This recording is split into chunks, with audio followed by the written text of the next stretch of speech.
우리가 살면서 나는 이러한 세상에서 살았으면 좋겠다. 이러한 나라, 이러한 꿈, 이러한 이상적인 이 세계가 있었으면 좋겠다. 그러니까 내가 갖고 있는 어떤 환상의 나라, 꿈의 나라, 롯데월드 말고 마치 롯데월드처럼 그렇게 꿈꾸는 즐거운, 그러니까 좋은, 원하는 그런 세계가 있을까? 너무 그게 표현하기가 어렵지. 그러면 이렇게 생각해보는 거야. 뭐가 없었으면 좋겠다. 아니면 뭐가 있었으면 좋겠다. 이렇게. 어떤 내가 살아갈, 내가 참여할, 내가 속해 있는 어떤 집단이, 세계가, 나라가 이런 건 없었으면 좋겠고 이런 건 있었으면 좋겠다. 이렇게. 약간 전쟁이 없었으면 좋겠어. 그렇지. 전쟁을 겪은 우리로서는 전쟁이 없다면, 전쟁이라는 게 아예 없다면 우리나라에 어떤 변화가 있을까? 뭔가 사람들도 불안해하지도 않고 과거부터 없었다면 저희가 식민지가 되거나 분단이 되는 거나 그런 일도 없었을 테고 앞으로 없다면? 앞으로 전쟁이 일어날 가능성이 1도 없다. 그럼 되게 자유롭지 않을까요? 뭔가 어떤 일을 하든지 뭔가 국제적으로든 개인적으로든 뭔가 전쟁이 터질까봐 분쟁이 터질까봐 되게 조심스러웠던 부분들이나 할 수 없었던 부분들 같은 것들이 좀 더 자유롭게 되겠죠? 그렇지. 제일 먼저 군대를 안 가겠지. 맞아요.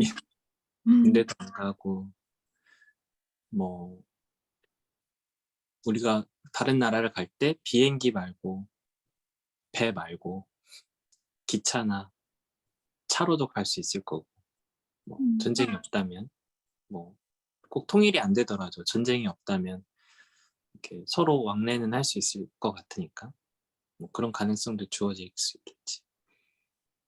또 전쟁 말고 또 뭐가 없었으면 좋겠다, 아니면 뭐가 있었으면 좋겠다.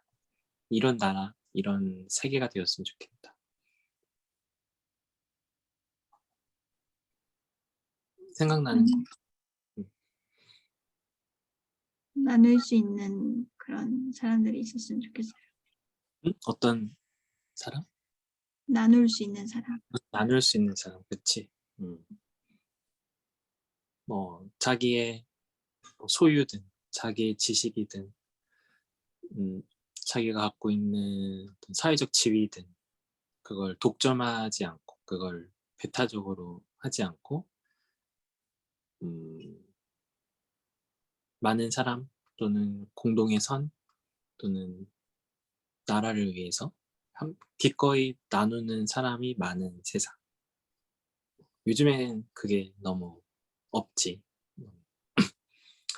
드물지 찾아보기. 승리는 뭐가 없고 뭐가 있었으면 좋겠다. 하나씩만. 환경 문제? 환경 오염이 없었으면 좋겠다. 네. 그러면 어떨 것 같아?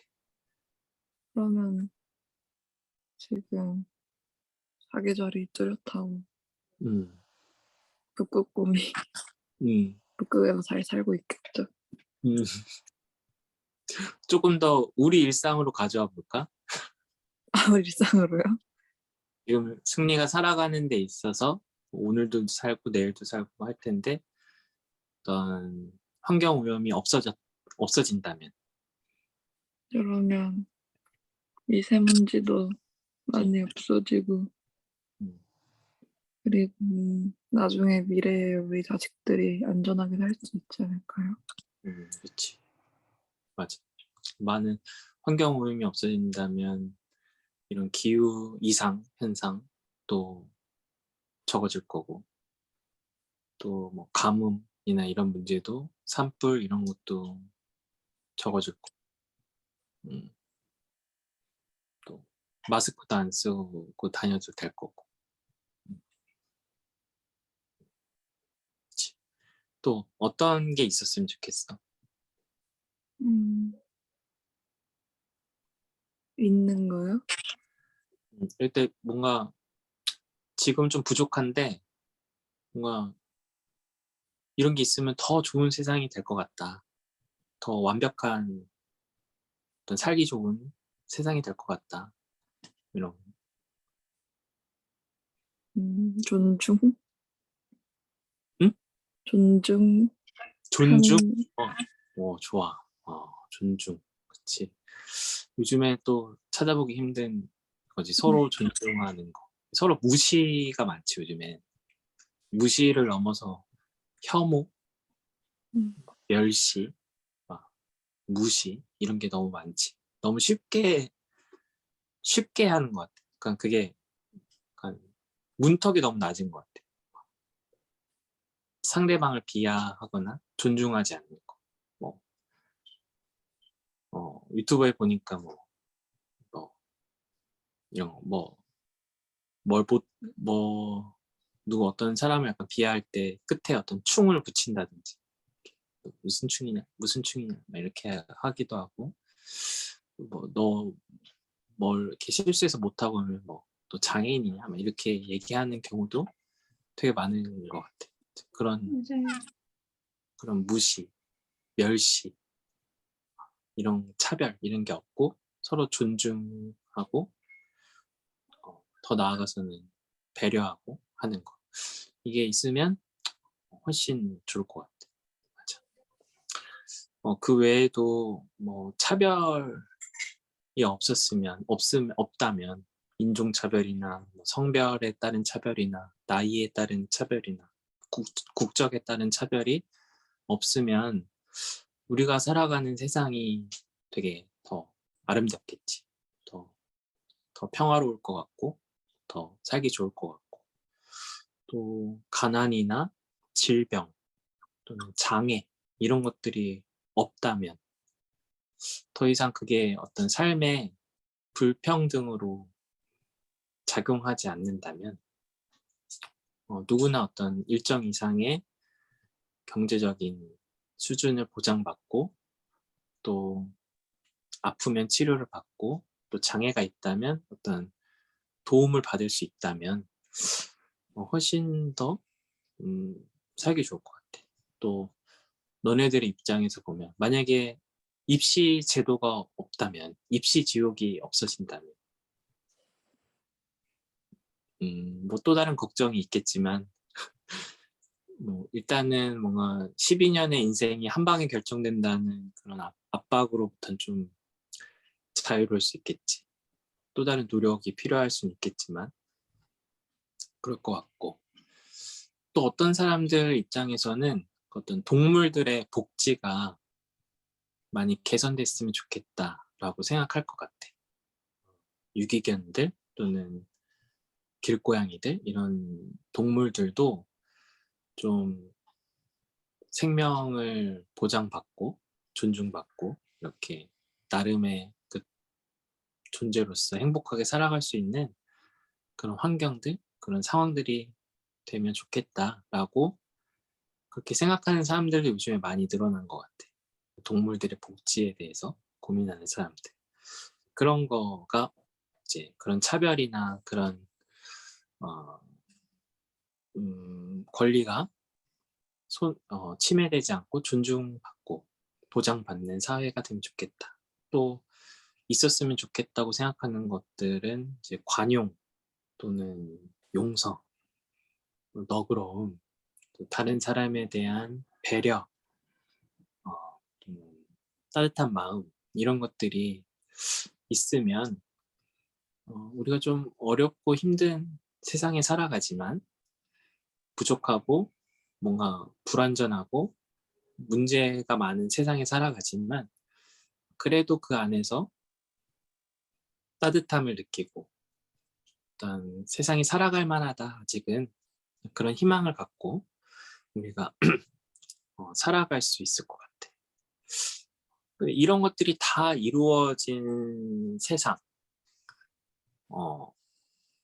어떨까? 이런 이상적인 세상, 세계. 말 그대로 약간 환상적이지. 판타지스럽고 꿈에서나 가능할 것 같고 뭐 애니메이션이나 이런 영화에서나 가능할 것 같은 그만큼 낯선 세계지. 이 좀 현실적이지 않지. 너무 비현실적이고 너무 약간 몽상적인 그런 꿈만 같은 세계인데 그런 세계를 꿈꾼 사람이 또 있었어. 아주 옛날에도. 이렇게 오늘 우리가 읽은 이사야서의 말씀 속에 있는 이사야의 환상이었어. 이사야가 본 환상은 우리가 방금 읽은 것처럼 이리가 어린 양과 함께 살고 표범이 새끼 염소와 함께 눕고 송아지 새끼와 살찐 짐승이 함께 풀을 먹어. 또 어린 아이가 그 안에 함께 있어도 전혀 위험하지 않은 세상. 요즘 어때? 어린애가 혼자 가면 혼자 이렇게 어린애가 걸어가고 있어. 어떤 느낌이 들어? 엄마를 잃어버린 것 같은 느낌? 괜찮나? 이렇게 어린애가 혼자 걸어가도 괜찮나? 나는 옛날이랑 진짜 많이 다르다라고 느끼는 게 예전에 뭐 애들이 혼자 학교를 가서 등교를 하는 게 약간 당연했는데 뭐 특별한 경우가 아닌 이상 뭐, 엄마 아빠가 데려다 주는 거 또는 하교할 때 엄마 아빠가 늘 뭐 문 앞에서 기다리는 경우는 뭐 끝나자마자 뭐 친척집을 가야 된다든지 뭐 어떤 그런 게 아닌 특별한 이유가 아니면 그냥 혼자서 학교 가고 아니 친구랑 만나서 학교 가고 또 학교 끝나면 뭐 놀기도 하고 뭐 그런 게 약간 일반적이었는데 요즘에는 보면은 뭔가 혼자 학교 가면 좀 위험한 느낌? 큰일 날 같은 느낌? 혼자 학교를 어떻게 가? 약간 애들이 어떤 능력이 부족해서가 아니라 환경이 너무 뭐랄까 험악해서 그러면 안 될 것 같은 그런 느낌이 들지. 근데 여기는 심지어 그냥 뭐 그런 게 아니라 막 옆에 막 사자가 있고 호랑이가 있고 뭐 위험한 동물들이 있는데 어린애가 같이 있는 거야. 완전히 공포스러운 상황이지. 만약에 동물원에 갔는데 막 애가 막 호랑이 굴에 있고 막 사자 굴에 있으면 최악이지 이제. 이제 그런 상황이 된다면. 근데 이사야가 본 환상은 그거였어. 지금 우리가 생각하는 그런 상황, 최악이라고 생각하는 상황이 최악이 아니라 환상적인 상황. 아주 이상적인 상황으로 보고 있는 거지. 암소와 곰이 서로 싸우지 않고 서로 막 잡아먹히지 않으려고 도망가고 이런 관계가 아니라 친구가 돼. 서로. 그리고 그 동물들의 새끼도 서로 친하게 지내.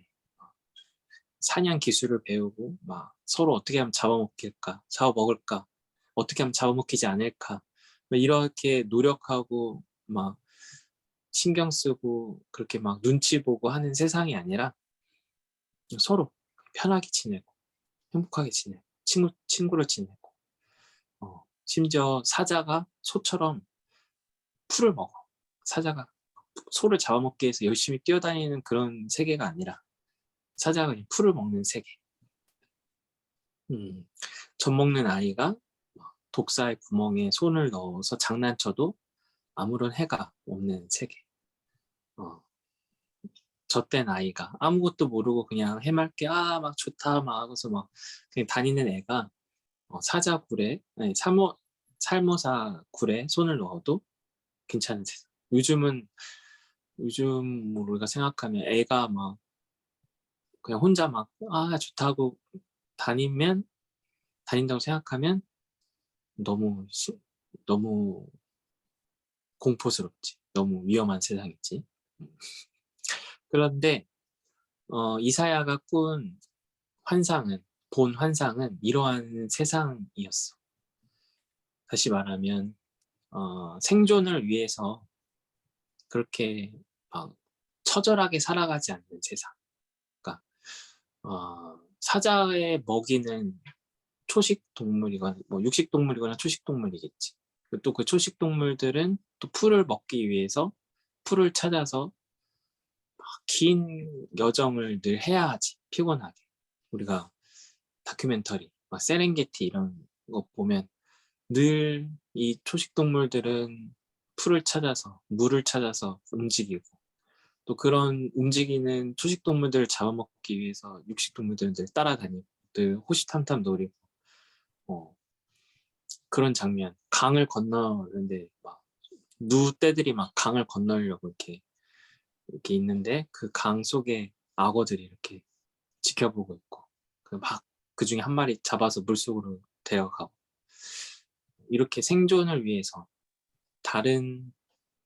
나의 생존을 위해서 다른 생명이 있는 존재를 취하는 게 당연한데, 지금 이 세상에서는 그것이 나의 생명을 보존하고 연장하고 확장할 수 있는 유일한 방법이야.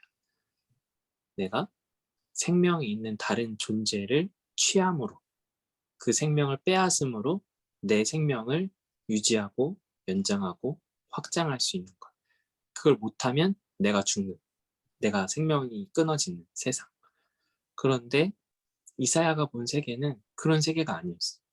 그렇게 생존을 위해서 먹고 먹히는 그런 방식의 삶이 아니라 다 같이 그냥 어우러지고 함께 있고 함께 뒹굴어도 전혀 생존이 위험하지 않은, 생명이 보존되는, 생명이 보장받는 그러한 세상, 그러한 세계를 본 거지.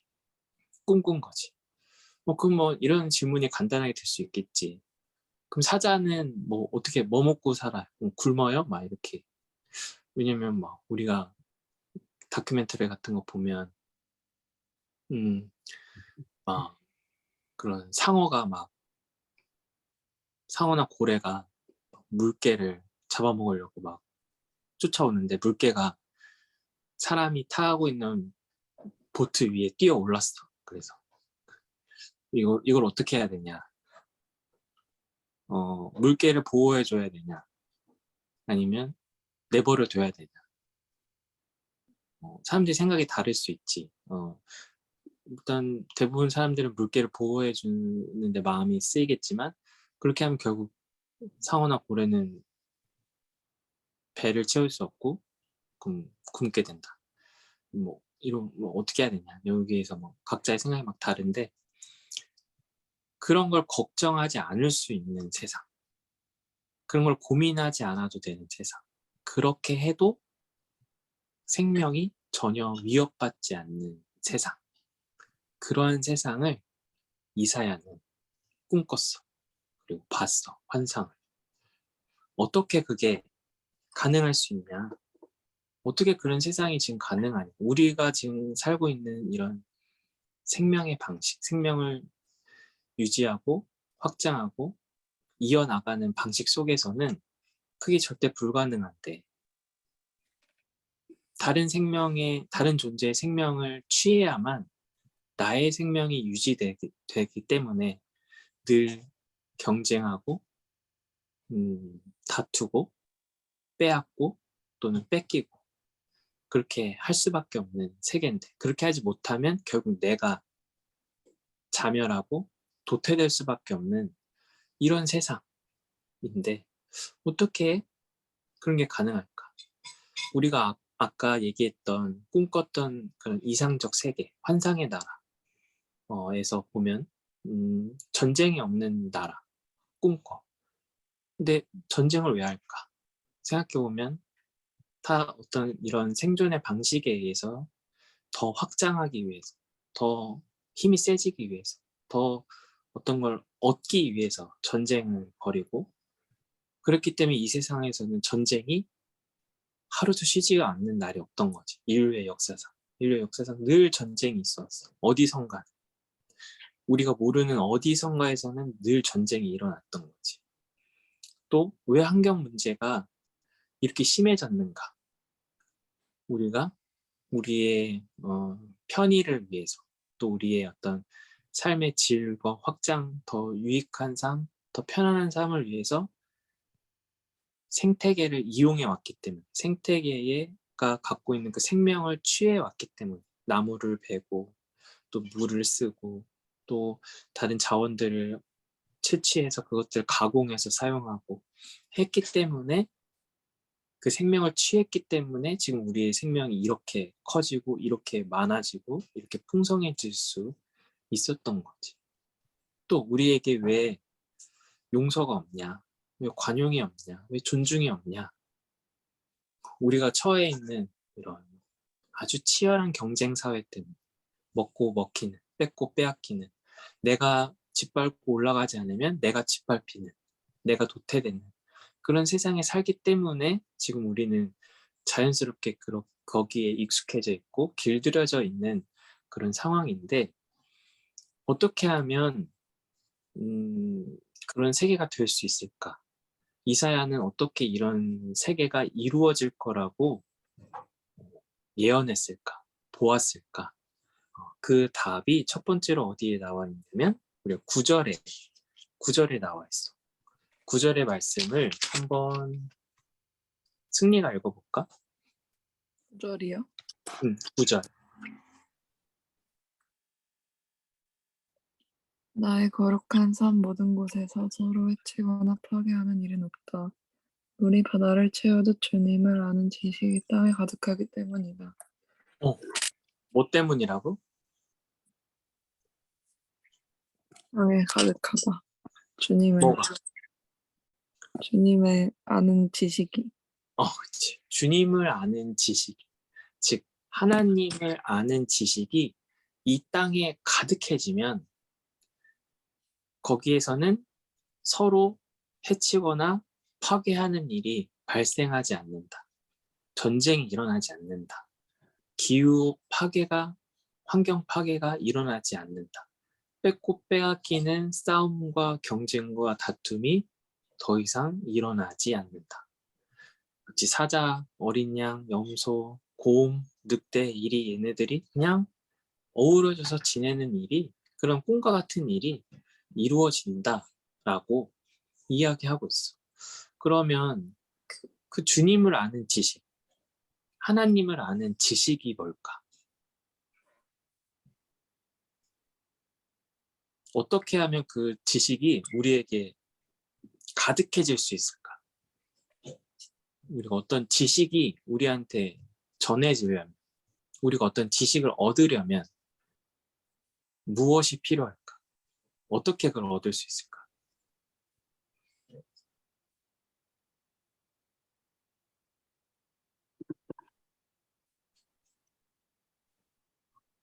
너희들이 뭐 모르는 게 있어. 예를 들면 우주에 대해서, 또 뭐 어떤 지식에 대해서 모르는 게 있어. 그러면 그게 나한테 많아지려면, 나한테 습득이 되려면 뭐가 필요해?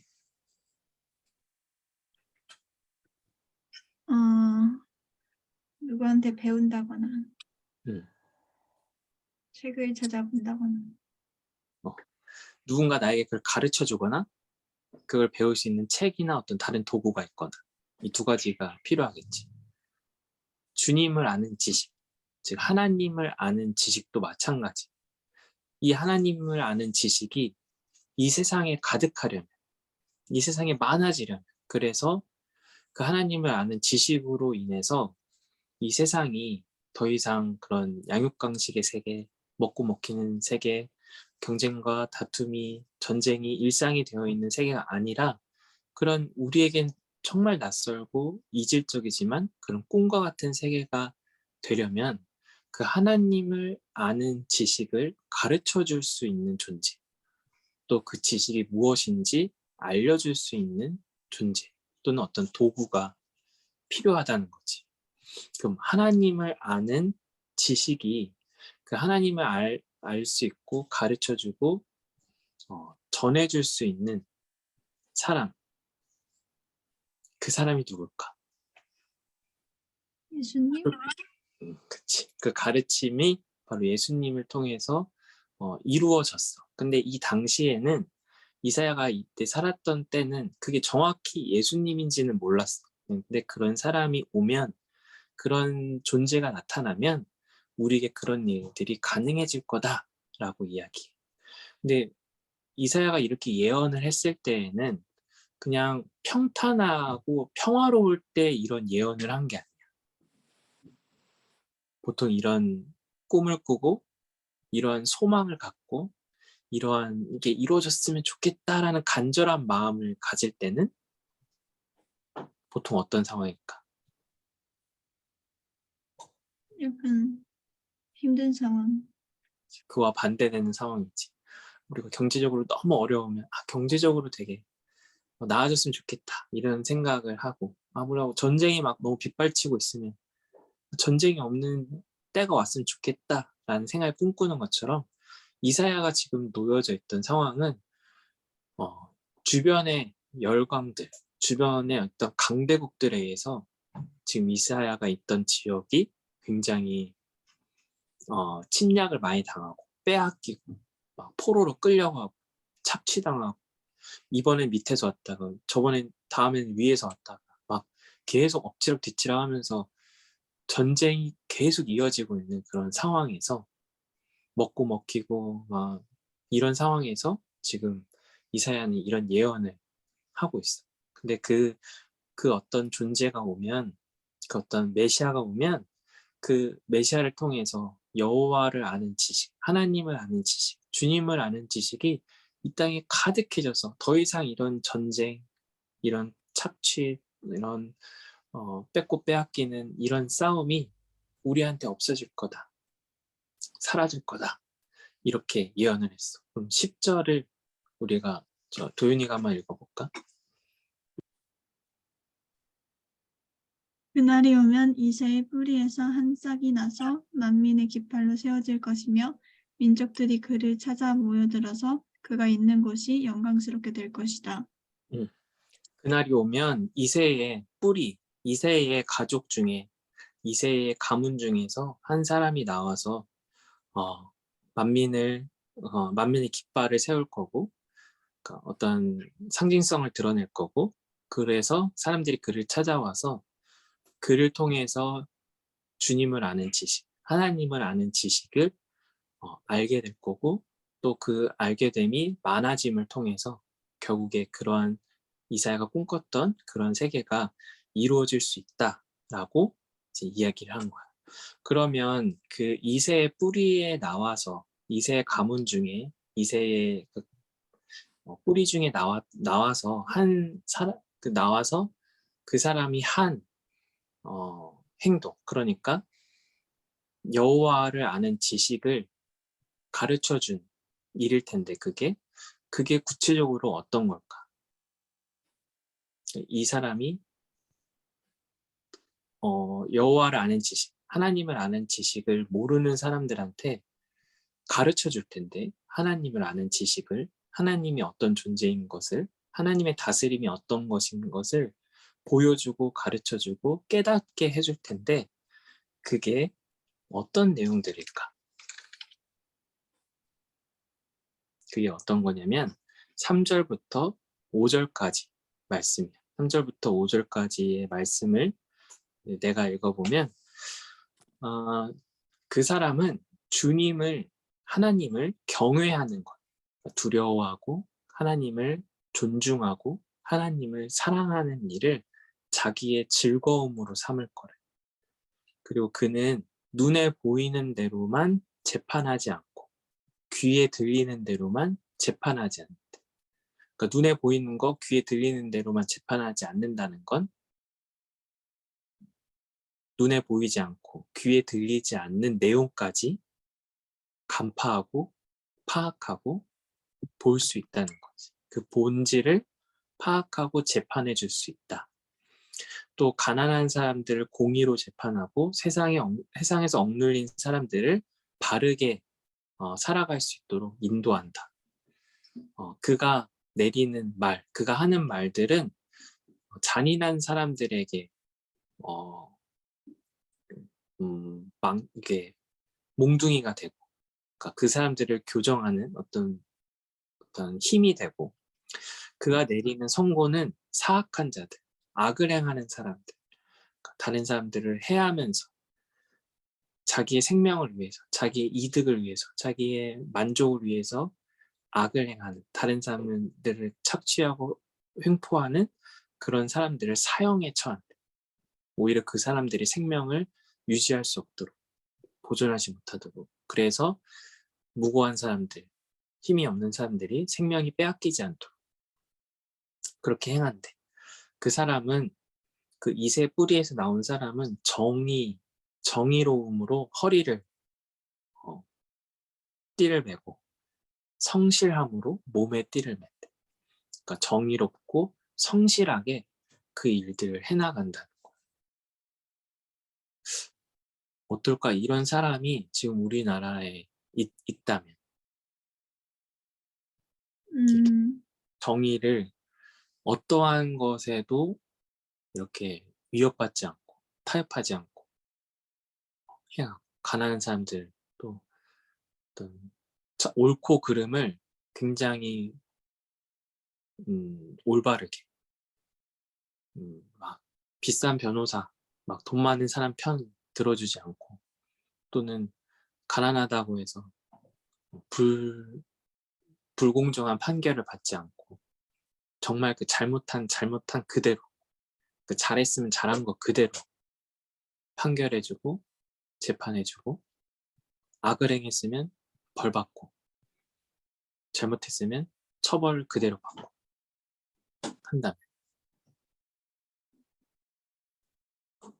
되게 든든할 것 같은데. 우리나라에 살아다는 걸 되게 만족스럽게 생각하지 않을까. 맞아요. 어떤 사람이 악을 저질렀어. 엠번방 사건이나 그 사람 사건처럼 다른 사람들의 약점을 잡아가지고 착취하고 인생을 파괴하고 그 사람들한테 지워지지 않는 수치스러움을 주고 막 했는데 잡히지도 않아. 잡혔는데 이렇게 여러 가지 방법을 써가지고 벌도 제대로 안 받아. 여전히 돈도 많고 여전히 떵떵거리면서 살아. 그런 세상에서 내가 속해서 살고 있다면 화나지. 왜 나라가 이 모양이야? 이렇게 생각하겠지만 그게 아니라 정말 잘못한 사람은 잘못한 대로 그대로 벌을 받고 갱신할 수 있게 회복할 수 있게 또 그런 도움을 받고 또 잘못하지 않은 사람들은 잘못하지 않은 걸 구제받고 누명 쓰지 않고 그것 때문에 어떤 불공정한 그런 대우를 받지 않고 살아갈 수 있게 이런 세상이 펼쳐진다면 굉장히 이 세상에서 살아갈 때 어떤 뿌듯함도 있고 또 자부심도 있고 또 그 실제로 그런 판결 때문에 생명이 훼손하는 일이 없고 서로 해치거나 파괴하는 일들이 줄어들겠지. 그 일을 무서워하니까 그 일을 두려워하기 때문에 범죄가 줄어들고 또 평화로운 일들이 더 많아지는 그러한 일들이 일어날 수 있을 거야. 근데 그게 약간 꿈 같은 것은 그럼 정말 좋겠다 라는 생각이 드는 것은 현실이 그렇지 않은 부분이 있지. 우리가 살아가는 현실은 지금 얘기하는 거랑은 좀 거리가 먼데 우리가 겪고 있는 어떤 실제 일어난 일들은 이거랑은 좀 괴리가 있는데 왜 이럴까?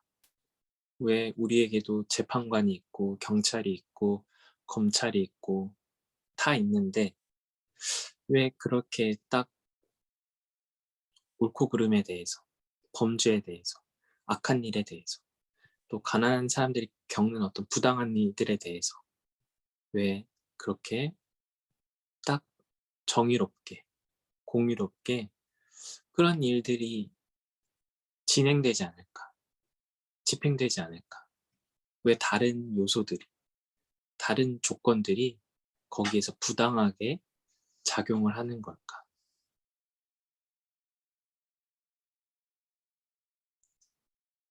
왜냐하면 여기서 말하는 기준은 바로 그 사람이 무엇을 즐거워하기 때문일까? 그렇게 정의롭게 행하고 재판하고 악한 사람들을 심판하는 사람이 제일 즐거움으로 삼는 일이 뭘까? 주님을 경외하는 것을 즐거움으로 삼는데 그 사람은 하나님을, 이 세상의 생명의 주인이신 하나님을 경외하는 것. 경외한다는 게 약간 두려워한다라는 거고, 무서워한다라는 거고, 또 존중한다라는 거고, 그렇게 가장 귀하게 여긴다라는 거. 약간 공포심만 있는 게 아니야. 약간 뭔가 어떤 경외라는 말이 약간 두려워서 막 억지로 한다, 막 벌 받을까 봐 억지로 한다 이것도 아니고, 또 어떤 부분에는 굉장히 그게 놀랍고 절대적이고 굉장히 선하고 아름답기 때문에 그래서 존중하고 인정하고 따르면서 또 두려워하면서 그 일에 함께하는 것을, 그것을 참여하는 것을 자기가 굉장히 즐거움으로 삼기 때문에 그걸 가장 자기 인생에서 가치 있는 일, 중요한 일로 따르기 때문에 이 사람은 어떠한 외압이나 어떠한 조건이나 어떤 환경에도 불구하고 그렇게 정의롭고 공의롭고 선하게 행동할 수 있다는 거예요. 그럼 모든 사람이 이렇게 하나님을 경외할 수 있다면, 하나님을 경외하는 일을 자기의 인생의 가치로, 중요함으로, 즐거움으로 삼을 수 있다면 이런 일들이 가능할 거야. 그리고 가능할 것 같아. 그럼 어떻게 하면 우리가 하나님을 경외하는 일을, 또 하나님을 경외하는 일을 즐거워하면서 살아갈 수 있는 걸까? 이 사람의 그 비결은 뭘까? 그 답이 2절에 나와 있어. 승리야, 한번 2절을 읽어볼까? 2절이요? 응.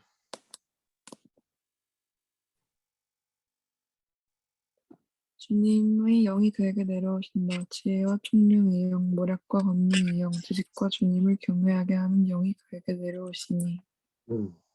자, 어떤 일들이 이루어지니 그는 주님을 경외하는 것을 즐거움으로 삼게 되었대.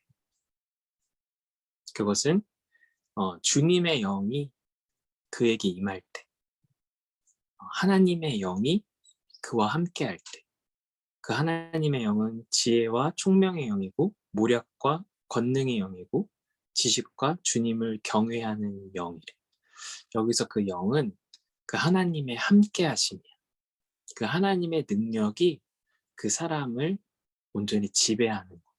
온전히 그 사람을 여기서 지배한다라는 게 어떤 그런 어떤 마술을 써가지고 뭐 이렇게 하는 게 아니라 그 사람에게 가장 깊이 영향을 주는, 그 사람에게 가장 어떤 중요하게 작용을 하는 그러한 힘, 그러한 감각 또는 그러한 생각, 그런 가치관이라고 할 수 있어. 그래서 하나님의 영이 함께한다. 하나님의 영이 임했다라는 것은 하나님을 가장 중요하게 여긴다. 하나님과 함께하는 것을 따른다. 순종한다. 하나님의 행하심에 자기가 일치한다라고 볼 수가 있어요. 그러니까 다시 돌아와서 얘기를 하면 하나님의 영, 즉 생명의 영, 그 세상을 창조하고 운행하시고 완성하시는 그 하나님의 다스림을 존중하고 존경하고 따르고 참여하는 그러한 힘이 이 사람에게 임할 때, 이 사람을 지배할 때, 이 사람을 이끌 때 그 사람은 그 하나님의 일을 따르는 일, 그 생명을 존중하고 그 생명이 하나님으로부터 오고 완성된다라는 사실을 깊이 신뢰하고 그것을 매우 매우 귀하게 여기고 중요하게 여기고 그 하나님을 두려워하는 일, 경외하는 일, 그걸 자기의 인생의 즐거움, 인생의 능력으로 삼을 때 이 사람은 사회적인 재판을 할 때도 절대 다른 거에 눈치 보지 않고 다른 거에 휘둘리지 않고 정의와 공의로 심판할 수 있고 하나님이 존중히 여기시는 그 생명을 보존하기 위해서 힘쓸 거고 부당하게 생명이 훼손되는 일에 대해서 분노할 거고 하나님이 귀하게 여기시는 생명들을 자기가 회복하고 올바르게 인정되고 받아들이고 살아갈 수 있게 거기에 자기 열심을 다할 수 있게 되지. 자, 이게 이사야가 본 환상이었어. 이새의 뿌리에서 어떤 한 사람이 나오면 그 사람에게 하나님의 영이 임하면 주님의 영이 임하면 지식과 주님을 경외하는 영이 그에게 임하면 그는 하나님을 경외할 거고 그 하나님을 경외하는 일을 즐거워하게 될 거다. 그러면 그 사람은 이 세상을 공의와 정의로 심판할 거고 가난한 자들과 약한 자들을 위해서 이렇게 뺏기고 빼앗긴 이 세상 속에서도 그 가난한 자들, 약한 자들, 또 부당한 자를 당하는 사람들을 위해서 힘쓰고 노력할 거다. 어떤 힘에도 굴복하지 않고 어떤 외부 작용에도 흔들리지 않고 그 일들을 성실하게 해내갈 거다. 그러면 그때는 마치 사자와 양, 이리와 염소, 소와 곰이 함께 어우러져 살아가고 그것 때문에 생명을 뺏고 빼앗기는 그러한 양육강식의 세계, 적자생존의 세계, 그런 생명을 훼손하는 그런 세계가 아니라 아주 평화롭고 아주 생명이 넘치는 평화가 넘치는 안식이 넘치는 쉼이 가득한 그러한 세계가 이 세상에 이루어질 것이다 라고 내다봤던 거지.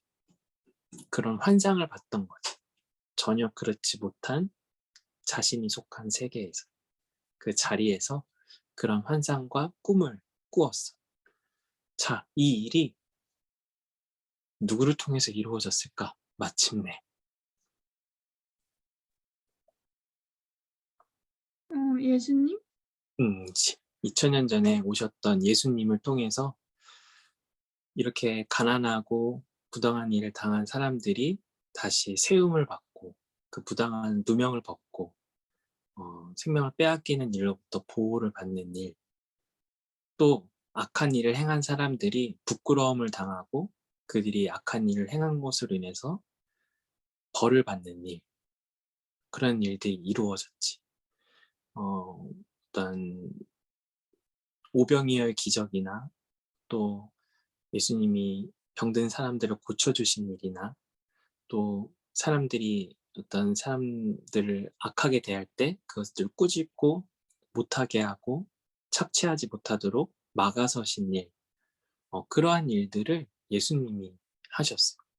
예수님은 정말로 하나님의 영이 임하신 분으로서 하나님을 경외하는 사람으로서 하나님을 경외하는 일을 즐거움으로 삼으심으로써 이 땅에 계실 때 사람들에게 그 하나님을 경외하는 과정 속에서, 삶 속에서 여러 가지 일들을 행하셨어. 그리고 사람들에게 그 하나님을 경외하는 일이 어떤 것인지 가르쳐 주셨어. 그 하나님이 생명의 주인이시다라는 거. 우리는 우리의 생명이 다른 사람의, 다른 존재의, 다른 동물과 식물의 생명을 취함으로써 어쩔 수 없이 우리의 생명을 연장하고 확장하고 이어가지만, 그러나 그 생명이 완성은 하나님께 있다라는 사실, 우리의 생명이 하나님으로부터 주어졌고 또 하나님에 의해서 온전해진다라는 사실을 계속해서 가르쳐 주셨어. 그래서 착취하는 사람들이 착취하지 않도록, 갖고 있는 사람들이 자기 것을 나눠서 함께 더불어 살아가도록, 그 사람들이 욕심을 절대화하지 않도록, 욕심을 강화하지 않도록 계속해서 그런 하나님의 나라의 가르침을 주셨고 가르치셨고 사람들한테 전해 주셨어. 그러니까 하나님을 아는 지식을 이 세상에 전파하셨어. 계속 가는 데마다 설교하시고 고쳐주시고 또 보여주심으로써 귀신을 쫓아내시고 기적을 보여주시고 또 하나님의 나라가 이런 거다라고 가르쳐주시고 계속해서 사람들에게 보여주셨지. 그 어떠한 사람들의 비난에도 손가락질에도 모함에도 누명에도 불구하고 그 일을 성실하게 해내가셨어. 흔들림 없이, 포기 없이, 계속 꾸준히, 끝까지 계속 함께 하셨어. 어떻게 됐을까?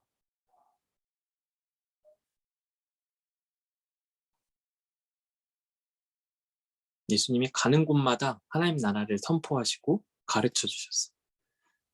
하나님에 대한 지식을 전파하셨어. 어떻게 되었을까?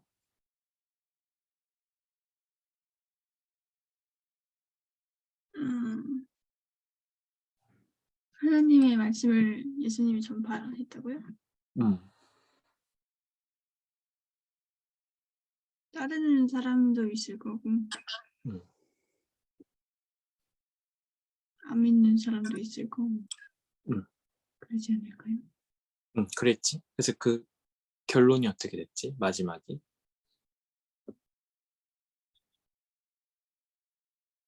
결론이요?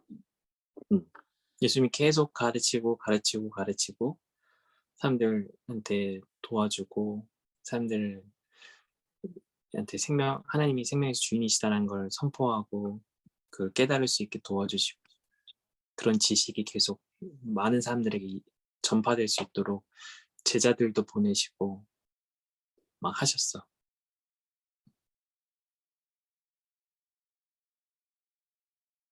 그래서 예수님은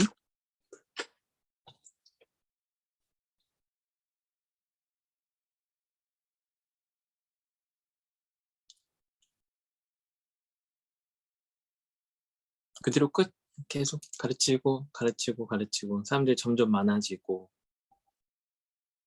그래서 이 세상이 이사야가 예언한 대로 그대로 이렇게 이루어졌을까? 그 여호와를 아는 지식이 이 세상에 가득할 때 물이 바다에 넘친 것 같이 여호와를 아는 지식, 하나님을 아는 지식이 이 세상에 가득해지면 누가 누구를 훼손하는 일, 그런 서로를 해치거나 파괴하는 일이 없을 거다. 이 세상에 전쟁도 없고 그런 그런 어떤 환경 파괴도 없고 그런 완전한 환상적인 세계가 될 거다. 그렇게 됐을까? 그렇게 되진 않았죠. 어떻게 됐지? 예수님 어떻게 됐어? 예수님이 못 박혀 죽으시다가 부활하셨죠. 못 박혀 죽으셨지. 네. 어떤 사람들에 의해서? 믿었던 사람들? 이제 믿었던 사람들한테 배신도 당했지만 믿지 않은 사람들에게 있어서 제거를 당한 거죠. 저 사람이 가르치는 내용이 너무 위험하다. 그리고 하나님의 가르침이 아니다 라는 그런 모함을 받고 그런 누명을 쓰고 예수님 십자가에 그 사람들의 어떤 정치적 활동을 인해서 로마 군인에게 십자가에 못 박혀 죽으셨지. 그러니까 제거를 당한 거야. 그 악을 행한 사람들, 또 다른 사람의 생명을 빼앗는 사람들, 또 그것으로 인해서 자기 이득을 취하는 사람들, 그런 사람들한테 예수님이 좋게 보이지 않았기 때문에, 위협적으로 느껴졌기 때문에 제거해야 된다고 생각했고 실제로 제거하게 되었지. 어떻게? 그러면 이사야의 예언은 틀린 게 되었네. 여호와를 아는 경외하는 사람이 오면, 그럼 여호와의 영이 임한 사람이 이 세상에 여호와를 아는 지식을 전파하면, 그래서 이 세상에 가득해지면 그런 환상적인 세계, 꿈과 같은 세계, 낯선 세계가 이루어진다고 했는데, 그 사람이 왔는데, 그리고 가르쳤는데, 그 전파를 했는데 죽었어. 이 세상 사람들에 의해서. 그럼 이사야의 예언은 여기서 끝인가? 아니면 다른 사람을 또 기다려야 하는가?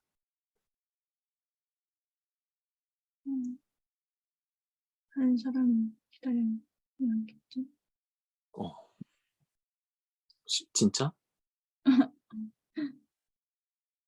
예수님이 죽으셨지만 우린 또 알지.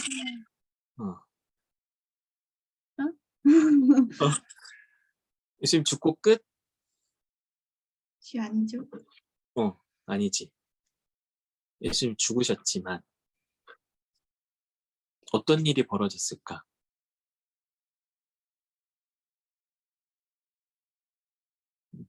전혀 예상하지 못한 일. 한 번도 없었던 일. 꿈도 꿀 수 없었던 일. 두 번 다신 가능하지 않은 일. 그 일이 예수님한테 일어났지. 부활이요? 부활이 일어났지. 그 부활이 일어난 것은 그 예수님이 믿었던 그 하나님을 아는 지식이 참이다라는 게 증명이 되었어. 그 예수님이 믿었던 내용이 생명의 주인이 하나님이시다라는 거. 하나님이 이 세상을 창조하셨다. 하나님이 이 세상을 생명으로 운행하신다. 그리고 완성하신다. 즉 생명의 능력이 이 세상 그 무엇의 것, 또 나의 것이 아니라 하나님의 것이다. 그게 증명이 된 거야. 부활이 일어났다는 것. 하나님이 창조의 능력을 행하셨다라는 것이지. 왜냐하면 우리가 다른 방식으로 부활을 행할 수 없고 따라할 수도 없고 어떻게 해볼 수가 없어. 그러니까 부활이 일어났다라는 건 하나님이 생명을 운행하신다, 행하신다, 이끄신다라는 것에 대한 증명. 다른 다른 걸로 그 부활을 설명할 수가 없어. 믿기도 어려운 이야기지. 어떤 과학적으로 증명할 수도 없고 또 따라할 수도 없어.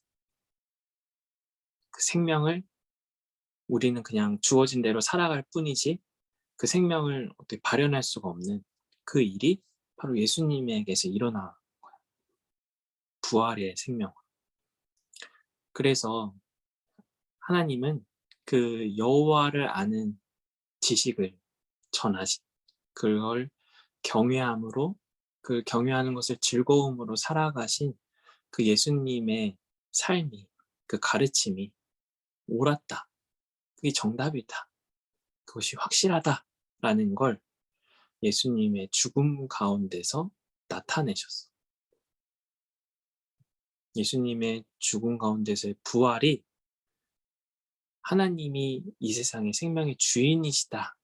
그리고 우리를 온전하게 하신다.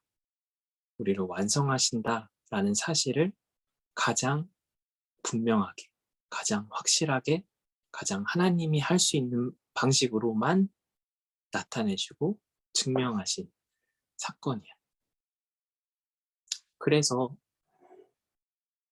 세상은 어떻게 됐을까? 예수님 부활하셔서 뭘 알게 됐을까? 무엇을 깨닫게 되었을까? 보게 되었을까? 하나님의 나라? 부활을 통해서 이제 하나님을 아는 지식이 더 많아졌어. 더 온전해졌어. 더 깊어졌어. 아, 예수님이 선포하신 하나님의 나라, 또 하나님이 다스리시는 그 생명의 나라는 우리의 삶과 죽음을 뛰어넘는 온전한 생명이 완전한 나라이구나. 하나님은 창조주이시면서 우리의 구원주이시면서 우리의 완성자이시구나. 우리의 생명이 내 것이 아니라 정말 하나님의 것이구나. 하나님께 근거할 때 우리는 전혀 다른 삶의 방식을, 생명의 방식을 취할 수 있고 누릴 수 있고 그걸 나눌 수 있구나. 즉, 이사야가 본 환상에서 그럼 사자는 뭐 먹고 살아? 사자는 어떻게 살아? 라고 생각할 수 있지. 우리가 지금 갖고 있는 그 생명을 유지하는 방식에 있어서는 사자가 다른 동물을 잡아먹지 않고서는 생명을 유지할 수 있는 방법이 없어. 그게 다른 방식으로는 가능하지 않아.